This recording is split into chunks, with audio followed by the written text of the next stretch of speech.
pengawasan itu dilakukan bukan karena DJP tidak percaya ya Bang ya. Yang bisa ditanggapin datanya, tanggapin. Kalau memang semuanya belum bisa ditanggapin, paling tidak.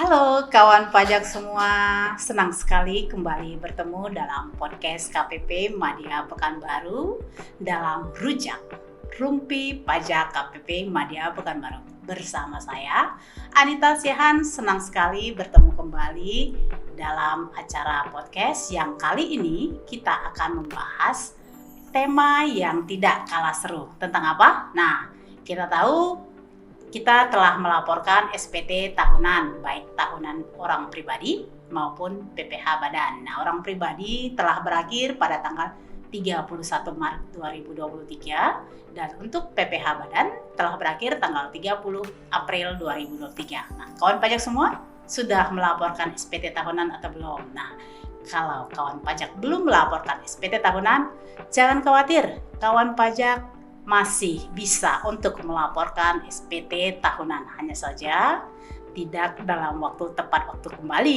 dikatakan sudah terlambat. Tapi kita tetap menunggu, tetap wajib pajak melaporkan SPT tahunan. Kepada wajib pajak yang sudah melaporkan SPT tahunannya dengan tepat waktu, kami mengucapkan terima kasih kepada kawan pajak, kepada wajib pajak yang sudah memenuhi kewajiban perpajakannya melaporkan SPT tahunannya dengan tepat waktu.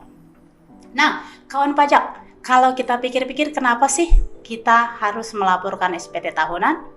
Kita kan sudah dipotong pajak, sudah bayar pajak.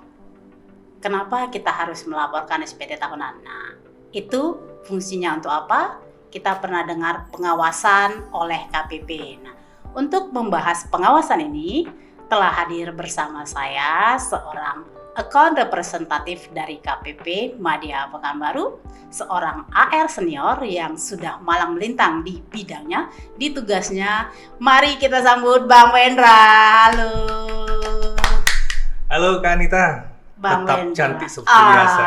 Bang Wendra apa kabar? Baik Kak. Kakak? Senang sekali, kabar baik juga. Saya makin senang nih kalau kejumpa Bang Wendra. Saya apalagi Kak? Iya, Bang Wendra boleh dikenalkan sedikit kepada kawan pajak nih, Bang Wendra. Silakan Bang. Okay. Sebelumnya saya mau menyapa dulu nih. Halo kawan pajak semua. Perkenalkan, nama saya Wendra Fatawa. Saya bertugas sebagai account representatif di KPP Madya Pekanbaru, tepatnya di seksi pengawasan 2 Kak. Jadi di KPP Madya Pekanbaru, kalau boleh tahu nih Bang Wendra, tadi saya sebut nih AR senior. Ya. Bang Wendra, kalau boleh tahu nih sebagai AR itu udah berapa lama Bang? Saya jadi AR tuh tahun 2010 Kak. 2010 berarti udah berapa tahun itu? 13 tahun Kak ya? 13 tahun ya Bang. Cukup. Baik kawan pajak, kita tidak salah mengundang dari narasumber kita nih. Seorang AS senior yang sudah 13 tahun malang melintang di dunia AR, melakukan pengawasan kepada wajib pajak. Nah, baik kawan pajak, kita saksikan bincang-bincang kita dengan AR kita, AR senior kita, Bang Wendra. Kita enaknya manggil apa nih Bang? Bang Wendra atau gimana? Wendra saja Kak. Wendra, iya. Bang Wendra nih, Bang Wendra. Nah, kalau boleh tahu, AR itu tadi apa sih Bang? Boleh dijelaskan nggak? Untuk AR itu, untuk di KPP sendiri itu fungsinya sebagai apa? Jabatannya apa? Yang tugasnya apa? Boleh dijelaskan ke kawan pajak semuanya, Bang Wen? Boleh sekali Kak. Nah, AR itu lengkapnya adalah account representatif. Itu sebenarnya adalah jabatan pelaksana Kak. Nah, yang ada di kantor pelayanan pajak. Nah, AR ini tentu tugasnya banyak sekali. Bisa dijabarkan antara lain tugasnya itu pertama ya Kak ya. AR itu bertugas melakukan analisis atas kepatuhan wajib pajak untuk memastikan bahwa wajib pajak sudah mematuhi peraturan perundang-undangan mengenai perpajakan. Nah, tugas selanjutnya, AR itu melakukan kegiatan penguasaan wilayah. AR kemudian melakukan pengamatan potensi pajak atas wilayah yang diampunya. Dan selanjutnya menguasai informasi-informasi apa saja yang ada di wilayah yang diampunya tersebut. Nah, kemudian yang ketiga, AR itu tugasnya melakukan pencarian data, Kak. Data tersebut dicari, kemudian dikumpulkan, kemudian data tersebut diolah. Setelah diolah, kemudian data diteliti. Kemudian dianalisis, kalau perlu dimutakhirkan, data tersebut dimutakhirkan. Dan terakhir, data tersebut dilakukan tindak lanjut. Nah, kemudian yang keempat, AR itu melaksanakan pengawasan kepatuhan kewajiban perpajakan wajib pajak. Kemudian selanjutnya tugas AR itu adalah menyusun konsep himbauan dan melaksanakan konseling kepada wajib pajak. Yang keenam, AR itu melakukan pengawasan dan pemantauan tindak lanjut data dan informasi, termasuk namun tidak terbatas pada data surat pemberitahuan, data pihak ketiga, dan data pengampunan pajak. Dan yang terakhir, Kak, AR itu melaksanakan pengelolaan administrasi penetapan dan menyusun konsep penerbitan produk hukum dan produk pengawasan perpajakan. Sungguh banyak, Kak, ya tugasnya.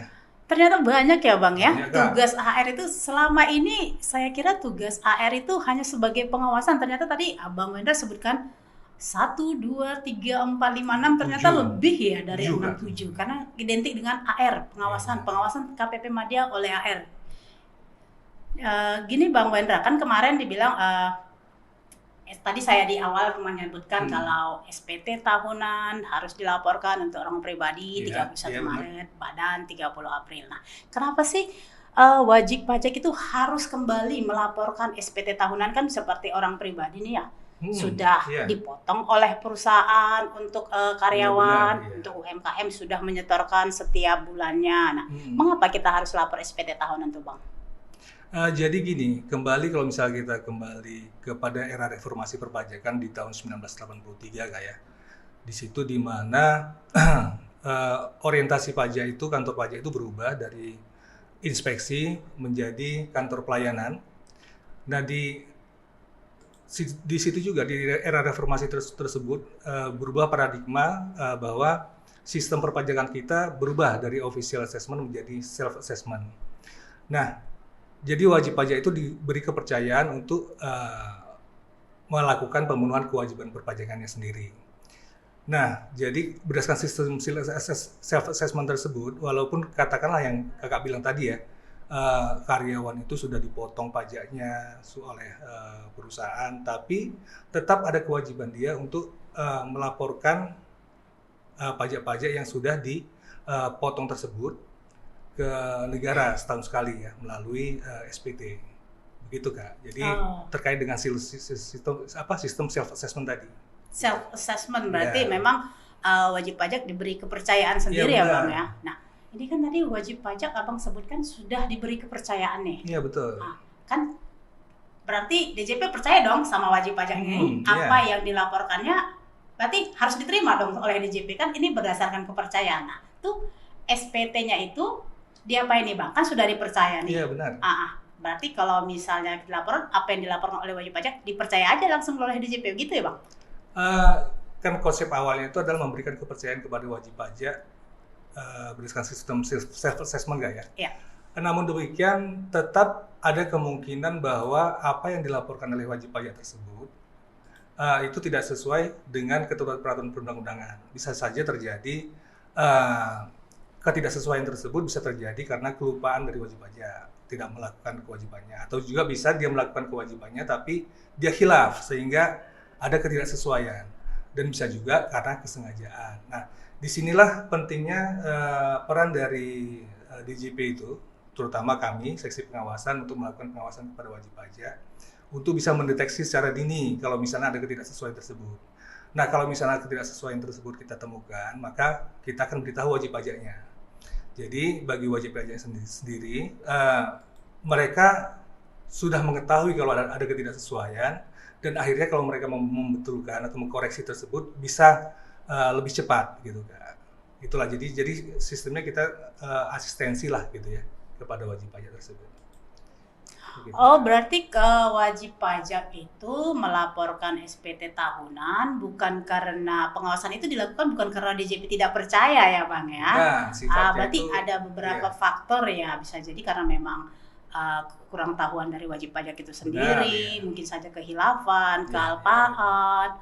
Oh begitu Bang. Terus kalau misalnya sudah dilaporkan SPT tahunan nih Bang, itu SPT tahunannya supaya nih seorang AR nih tahu nih, ini si wajib pajak dia hilaf, lupa, atau kekurang tahuan itu dari mana Bang? Benar Kak Nita, jadi SPT tersebut salah satu dasar untuk dilakukan pengawasan.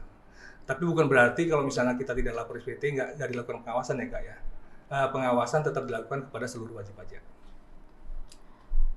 Kalau pengawasan yang dilakukan oleh AR kepada wajib pajak itu pengawasan yang bagaimana Bang? Bisa dijelaskan nggak kepada kawan pajak lebih terperinci pengawasan yang bagaimana yang dilakukan oleh AR? Nah, pengawasan oleh AR itu bisa dibilang seperti konsultan negara ya Kak ya, untuk membantu wajib pajak dalam memenuhi kewajiban perpajakannya. Pengawasan itu meliputi pengawasan pemenuhan kewajiban PPN dan juga pengawasan pemenuhan kewajiban PPH. Tujuannya untuk mengingatkan wajib pajak bahwa ada ketidaksesuaian yang terjadi antara tindakan wajib pajak dengan ketentuan peraturan yang ada.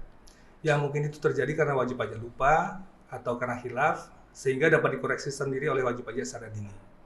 Ya boleh dikatakan inilah bentuk cinta DJP kepada wajib pajak. Gini Bang, tadi bentuk cinta ya Bang. Iya. Kita pernah dengar nih Bang, sering dengar malah kalau DJP itu atau AR tuh khususnya itu sering memberikan surat cinta kepada wajib pajak. Atau sebenarnya sih bukan surat cinta ya Bang ya. Istilahnya SP2DK, tapi kalau wajib pajak itu sering menyebutnya dengan surat cinta oleh AR kepada wajib pajak. Nah, bisa dijelaskan tidak Bang, surat cinta itu bagaimana sih, apa sih yang dimaksud SP2DK itu sendiri? Nah, dalam rangka pengawasan tadi Kak, setelah dilakukan penelitian formal dan penelitian material, AR akan meminta penjelasan dan atau keterangan kepada wajib pajak melalui surat yang diterbitkan oleh Kepala Kantor Pelayanan Pajak. Surat tersebut merupakan surat permintaan penjelasan atas data dan atau keterangan, atau biasa disingkat dengan SP2DK. Bisa juga disebut dengan istilah surat cinta AR. Nah, kita bahas sedikit tentang SP2DK nih Bang. SP2DK ini sih menarik ya untuk wajib pajak nih. Kadang tuh wajib pajak kalau terima surat cinta dari AR tuh panik dia, bingung. Waduh, dapat surat cinta nih dari AR. Salah aku apa gitu ya Bang ya. Nah, Abang bisa jelaskan nggak kalau kita misalnya nih dari sisi wajib pajaknya, kalau terima SP2DK atau surat cinta, apa yang harus dilakukan Bang? Nah, kalau waduh saya dapat SP2DK nih, poin-poin di SP2DK itu apa sendiri? Terus bagaimana cara wajib pajak untuk menghadapi atau merespon SP2DK itu sendiri Bang? Nah, sebenarnya SP2DK sendiri kan adalah dibuat berdasarkan data-data yang ada dimiliki oleh DJP. Nah, yang tercantum dalam SP2DK itu adalah data-data yang kita terima bisa berasal dari internal DJP sendiri, yaitu dari sistem kita, misalnya data-data yang dilaporkan oleh wajib pajak ataupun data-data lawan transaksi dari wajib pajak. Bisa juga yang sumbernya itu dari eksternal DJP. Contohnya misalnya data-data yang bersumber dari notaris, PPATK, ataupun dari perbankan. Nah, data-data inilah yang diolah oleh AR, dianalisis, kemudian kalau misalnya ada ketidaksesuaian yang seperti yang saya bilang tadi, inilah yang kita cantumkan di dalam SP2DK untuk dikonfirmasikan kepada wajib pajak. Nah, wajib pajak setelah menerima SP2DK ini tentunya akan melihat data-data tersebut dan melakukan pencocokan data-data tersebut dengan arsip yang dia miliki, arsip perpajakan tentunya. Nah, tentunya kalau misalnya wajib pajak sudah menerima SP2DK ini, kalau bisa ya direspon gitu. Responnya itu bisa tertulis atau bisa juga datang langsung ke kantor pelayanan pajak menemui AR untuk melakukan pembahasan atas data-data yang kita mintakan klarifikasi tersebut. Begitu kan? Oh, berarti kalau kita terima SP2DK itu bukan berarti kita melakukan kesalahan ya Bang ya? Ya berarti kalau untuk wajib pajak sendiri, kawan pajak itu sendiri, kalau kata Bang Wendra ini, itu hanya sekedar permintaan keterangan ya Bang. Jadi wajib pajak kalau terima SP2DK jangan panik. Betul. Jangan takut, itu bukan merupakan sudah pasti kesalahan dari wajib pajak ya. Jadi kalau misalnya kita menerima SP2DK nih Bang, yang harus kita lakukan tadi adalah memberikan tanggapan ya Bang ya. Betul. Merespon bisa melalui tertulis ataupun tidak tertulis ya. Atau tidak tertulis atau datang langsung ya Bang. Nah, kalau misalnya Bang, ini SP2DK nih kita respon datang langsung. Datang langsung misalnya ke KKPP. Apa yang harus kita lakukan? Gimana penyelesaiannya? Apakah kita datang saja seperti itu dengan membawa surat SP2DK atau ada harus yang kita persiapkan nih Bang untuk merespon SP2DK tersebut? Ya tentu saja kalau misalnya datang kita harus membawa data-data yang dapat menjawab isi dari permintaan klarifikasi yang ada di SP2DK tersebut. Wajib pajak tentunya harus membaca dulu poin-poin apa saja yang kita tanyakan di dalam SP2DK tersebut. Kemudian datang membawa bukti-bukti pendukung apabila memang bisa membantah data-data yang kita cantumkan di SP2DK. Nah, nantinya di situ kita akan melakukan pembahasan dengan wajib pajak. Hasil dari pembahasan tersebut nanti kita akan tuangkan dalam berita acara. Apakah nanti penjelasan wajib pajak tersebut bisa diterima atau masih bisa kita lanjutkan lagi dengan permintaan penjelasan data selanjutnya. Nah, kalau memang bisa kita terima berita acara tersebut nanti kita tutup. Kalau tidak nanti maka akan ada pembahasan lebih lanjut lagi. Begitu kan? Berarti akan ada pembahasan lebih lanjut setelah kita memberikan tanggapan ya Bang? Benar, bisa. Nah, ini kan tadi kalau misalnya data yang dimintain keterangan oleh AR tuh kita bisa jelaskan tuh dengan membawa dokumen-dokumen pendukung nih. Bagaimana kalau misalnya data yang diklarifikasi atau dimintai keterangan oleh AR itu tidak benar Bang? Nih wajib pajak ini merasa saya tidak ada data seperti ini. Nah, kalau itu gimana Bang? Ya nanti kita telah gitu. AR nanti akan melakukan penelaahan kalau memang argumen dan data yang diajukan oleh wajib pajak tersebut adalah valid, maka tentu saja kita akan buat berita acara untuk menutup data tersebut. Tapi kalau misalnya ternyata nanti wajib pajak kekeh dengan data yang ada dan berdasarkan penelitian dari AR tersebut, kita juga tidak bisa menerima argumen yang diajukan wajib pajak, maka selanjutnya bisa kita ajukan ke pemeriksaan. Oh begitu ya Bang ya. Jadi gini Bang, tadi kan dilanjutkan ke pemeriksaan nih. Kalau misalnya data atau dokumen-dokumen yang diberikan oleh wajib pajak tidak dapat diterima oleh AR gitu ya Bang ya. Nah itu kalau tadi misalkan tadi yang si wajib pajak atas data tersebut merasa itu bukan atas kewajiban perpajakannya. Dan kalau dia membawa dokumen itu berarti tidak diusulkan pemeriksaan atau tetap diusulkan pemeriksaan Bang? Ya tentu saja tidak. Kalau memang wajib pajak bisa membantah argumen yang data-data yang kita ajukan dalam SP2DK, maka tentunya kewajiban kita sebagai Fiskus yang berlaku adil, maka SP2DK tersebut harus kita tutup. Kita tidak kita lanjutkan ke pemeriksaan. Nanti kita buat berita acaranya, kemudian di sistem kita pun kita close. Jadi kita anggap bahwa wajib pajak sudah benar melakukan kewajiban perpajakannya, namun data yang masuk ke kita itu ternyata harus diverifikasi dan ternyata berdasarkan hasil verifikasi tidak terbukti, gitu kan. Tapi itu ada Bang, seperti itu? Ada. Oh ada. Berarti kan wajib pajak tidak perlu takut ya? Yang penting direspon ya? Yang penting direspon. Apapun yang SP2DK yang kita terbitkan itu sebisa mungkin direspon, karena sebenarnya kalau memang niat dari wajib pajak itu adalah baik dan wajib pajak itu ketidaksesuaian yang terjadi itu karena karena kelupaan atau kekhilafan dia, untuk apa takut? Nggak ada alasan takut. Justru SP2DK dari kita itu adalah sarana untuk asistensi kepada wajib pajak untuk menunjukkan bahwa ini loh ada ketidaksesuaian gitu. Dan wajib pajak tinggal membuka arsip-arsipnya dan mencocokkan. Kalau memang ternyata ketidaksesuaian itu terjadi karena salah data, dia bisa jawab. Kalau memang ternyata memang betul ada ketidaksesuaian, dia tinggal betulkan saja Kak. Kan gitu. Jadi tidak sampai berlanjut kepada law enforcement ke pemeriksaan. Gitu, Kak. Jadi sebenarnya sesederhana itu ya Bang ya. Itu saja, Kak. Nah, gimana nih Bang, kalau misalnya nih SP2DK atau surat cinta itu tidak berbalas, wajib pajak nih tidak memberikan respon. Nah, apa yang dilakukan oleh AR itu sendiri Bang? Kalau namanya surat cinta nggak dibalas kan tentu sakit Kak ya. Namanya kita udah ada perasaan sayang kita kepada seseorang gitu kan ibaratnya kan. Ternyata dicuekin gitu kan, alangkah sakitnya gitu. Nah, dalam case-case seperti ini pertama kita juga harus bijak juga. Tidak dibalasnya oleh wajib pajak itu bisa terjadi karena banyak faktor. Misalnya kemungkinan surat tersebut tidak sampai. Nah, itu pentingnya kita punya kontak wajib pajak kan gitu kan. Nah, kita hubungilah wajib pajaknya. Kita tanyakan mengenai surat SP2DK yang sudah kita terbitkan. Apakah sampai atau belum gitu. Kalau memang ternyata belum, nah kita telaah nanti masalah tidak sampainya karena apa kan gitu kan. Kalau memang benar-benar tidak sampai, maka bisa kita kirimkan via WA ke wajib pajaknya.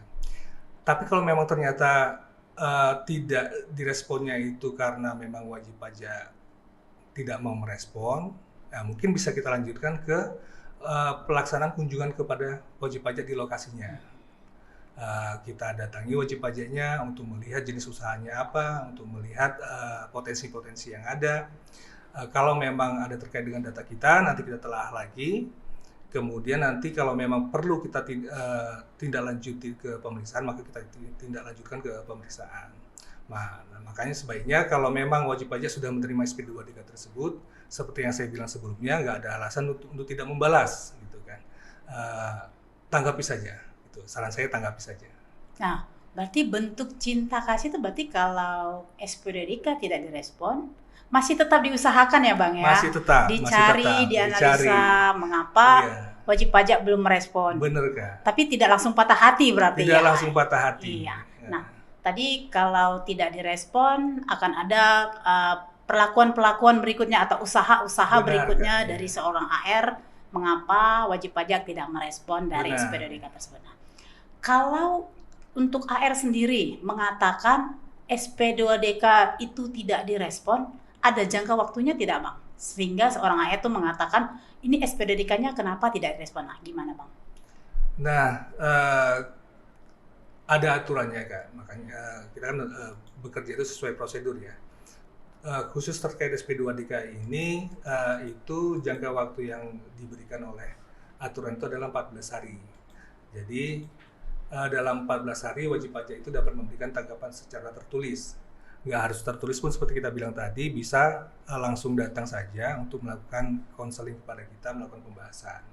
Nah, kalau misalnya dalam jangka waktu 14 hari tersebut terlampaui, itu bagi AR sudah bisa menganggap bahwa SP2DK yang kita tergugat tersebut tidak direspon, gitu kan?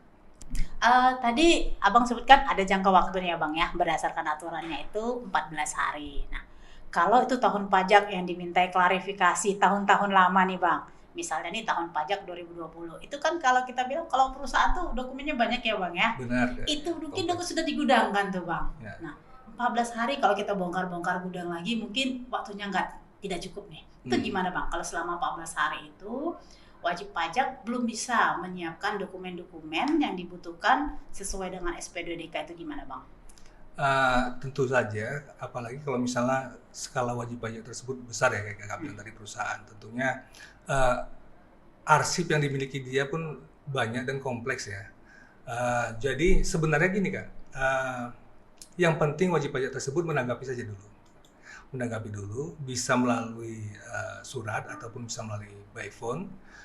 Mana yang bisa ditanggapin datanya, tanggapin. Kalau memang semuanya belum bisa ditanggapin, paling tidak misalkan wajib pajak tersebut menghubungi via phone, Pak, gimana nih, kami masih butuh waktu. Karena untuk menjawab data-data Bapak tersebut, kami harus mencari arsip-arsip kami yang sifatnya kompleks gitu kan. Nggak apa-apa, yang penting ada itikat baik tersebut, ada itikat baik dulu. Nah, itu udah nilai plus bagi kami gitu. Dan kita pun nggak sakel kalau memang dalam waktu 14 hari tersebut wajib pajak memang belum bisa, ya tentunya kita fleksibel lah, bisa kita tunggu kan, gitu kan. Nggak melulu begitu 14 hari langsung kita ajukan apa gitu, enggak. Yang penting wajib pajak ada respon saja. Itu udah sangat bagus bagi kami, karena seperti saya bilang tadi kan wujud cinta kita ya kan gitu kan. Kalau misalnya cinta kita berbalas itu kan udah ada senang rasanya kan gitu kan. Gitu kan. Oh, jadi tidak 14 hari tadi yang disebutkan oleh Bang Wendra tidak serta-merta 14 hari harus membawa dokumen semplok. Nah, begini, sini loh, saya bongkar gudang, saya bawa satu kontainer. Tidak begitu ya Bang ya? Nah, bentuk cinta kasih DJP kepada wajib pajak. Tadi untuk AR adanya SP2DK nih. Nah, untuk wajib pajak yang ada di bawah pengawasan KPP ini, apakah seluruhnya dapat SP2DK tuh Bang? Apakah seluruhnya itu diberikan perhatian atau cinta kasih yang sama itu? Tidak juga Kak. Pertama, sebenarnya pengawasan ini kan gini ya, saya ulangi lagi karena sistem awalnya itu adalah kan self assessment. Jadi wajib pajak itu kan diberikan kepercayaan untuk melakukan kewajiban perpajakan sendiri. Nah, sifat pengawasan tadi itu adalah sebenarnya sampling, gitu, nggak seluruhnya. Gitu. Apalagi kalau misalnya wajib pajak yang sudah kita tahu track recordnya itu patuh, gitu kan. Itu apa namanya tidak serta-merta kita kirimkan surat cinta SP2DK. Nah, justru mungkin bagi wajib pajak yang jadi kita juga ada apa namanya skala prioritas juga. Kita buat analisa risiko juga sih Kak. Wajib pajak tersebut kita buat skor-skornya. Mana kira-kira wajib pajak yang skornya berisiko tinggi, itu kita prioritaskan. Jadi kadang-kadang wajib pajak yang sudah patuh ini bisa kita anggap seperti anak kita yang sudah dewasa, kan gitu, yang sudah tahu apa tugas dan tanggung jawabnya. Dia nggak kita kirim surat cinta sendiri pun dia udah tahu bahwa dia itu kita cintai gitu. Justru kadang-kadang anak-anak yang agak bandel inilah yang perlu perhatian khusus dan wujud cinta khusus gitu. Makanya bagi wajib pajak yang beresiko tinggi, mungkin itu kita prioritaskan untuk kita kirimi surat cinta tadi Kak, begitu. Oh begitu ya Bang ya. Iya. Berarti tidak seluruhnya Tidak ya Bang seluruhnya. ya. Berarti ini seperti bukan cinta buta ya Bang ya? Bukan cinta buta. Jadi seperti orang tua melihat anaknya, mana anak yang memang membutuhkan perhatian lebih, Benar. akan diperhatikan Iya. lebih, mana yang memang anak yang sudah mandiri, Benar Kak. tetap akan dewasi tapi lebih berkurang begitu ya Bang Iya. ya. Nah, baiklah kawan pajak semua, tadi kita sudah mendengar pemaparan atau bincang-bincang kita dengan Bang Wendra Fatawa, AR senior kita di KPP Madya, di mana pengawasan oleh KPP itu, oleh DJP itu adalah merupakan wujud cinta kasih dari DJP kepada wajib pajak untuk melakukan pengawasan apakah wajib pajak telah memenuhi kewajiban perpajakan sesuai dengan ketentuan perpajakannya. Begitu ya Bang Wen ya. Nah, jadi kalau wajib pajak sendiri, kawan pajak sendiri menerima SP2DK, jangan panik, jangan takut, langsung saja berikan tanggapannya baik tertulis maupun lisan. Silakan menghubungi AR-nya langsung, boleh ada di nomor kontaknya di SP2DK itu ya Bang ya. Nah, dan wajib pajak jangan takut, SP2DK itu adalah wujud surat cinta dari AR untuk wajib pajak supaya bagaimana wajib pajak dapat melaksanakan kewajiban perpajakannya sesuai dengan ketentuan perpajakan. Nah, untuk Bang Wendra, ada tidak pesan-pesan yang ingin disampaikan kepada kawan pajak semua sebelum kita mengakhiri perbincangan kita kali ini? Ada pesan-pesan nggak untuk kawan pajak semuanya? Silakan Bang Wen. Baik kawan pajak semua, di sini saya mewakili account representatif ingin menyampaikan kepada kawan pajak bahwa pengawasan yang dilakukan oleh KPP itu bukanlah upaya untuk mencari-cari kesalahan. Jadi jangan takut. Nah, sebenarnya pengawasan di KPP itu sifatnya adalah melakukan pembinaan secara preventif kepada wajib pajak. Jangan sampai wajib pajak tiba-tiba sudah dilakukan pemeriksaan, tapi tidak diberikan kesempatan untuk melakukan perbaikan atau koreksi atas pelaporan yang sudah dilakukannya. Jadi untuk mencegah wajib pajak mengalami kerugian pembayaran pajak akibat kekurangtahuan yang dimiliki oleh wajib pajak. Begitu saja. Iya Bang Wendra. Bang Wendra, kita ngucapin terima kasih banget ini Bang Sama-sama, Wendra ya Kak. sudah bersedia meluangkan waktunya di podcast Rumpi kita kali ini dengan tema pengawasan. Dan kepada Bang Wendra, untuk pengawasannya bisa mungkin ditingkatkan buat supaya wajib pajak yang ada di KPP Madya Pekanbaru ini merasa dicintai oleh Ya, KPP, oleh DJP khususnya. Baiklah kawan pajak semua, demikian bincang-bincang kita kali ini di Rumpi Pajak KPP Madya Pekanbaru. Kita akan bertemu kembali dengan topik, dengan pembahasan yang tidak kalah serunya. Bersama saya Anita Siahan dan Bang Wendra Fatawa mengucapkan terima kasih atas perhatian dari kawan pajak semua. Kami mengucapkan mohon maaf ya Bang Wendra apabila dalam penyampaiannya, Sama-sama. dalam bincang-bincang kali ini kita ada kesalahan kata, ada sesuatu yang tidak itu mungkin ya. Kok tidak pas ya mungkin kata-katanya dengan istilah-istilah yang ada di bagian pengawasan. Mohon maaf apabila terdapat kekurangan. Terima kasih kami ucapkan kepada kawan pajak semua yang sudah menyaksikan Rumpi Pajak kali ini ya, dari Pajak Kuat Indonesia Maju. Terima kasih. Dadah. Dadah.